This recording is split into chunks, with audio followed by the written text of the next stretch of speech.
Okay, so to find the perimeter, we add up all the sides. Now we need to write a rule. So we write perimeter equals the sum of all the sides. So look at our picture. Make sure you get all of the different sides. So the first side we can see is 5. Now I'm just going to cross it off. That's 5. Plus the next side is 8. Got that one. Plus 6. Plus. Now, this one we can see has a line on it, and this one up here has a line on it. So that tells us they're the same. So that's another 5.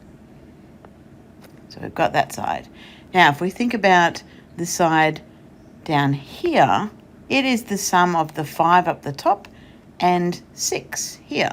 So 5 plus 6 is 11. And we've got this one side left here, which is the sum of this side, 8, plus this side, which was 5, so 13.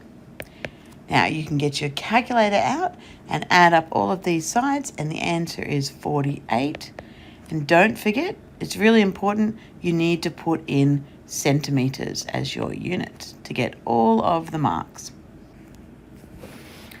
Okay, to find the perimeter, we need to add up all the sides. So if we do perimeter equals the sum of all the sides.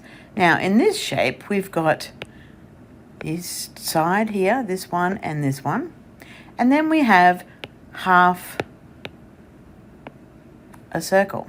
So if we look at it like that, we will end up having this side plus the long side plus the long side plus half a circle. So it becomes 4 plus 5 plus 5. Now, think about your rule for a circle. It's 2 pi r, so 2 times pi times the radius. Now, the radius is half the distance across here.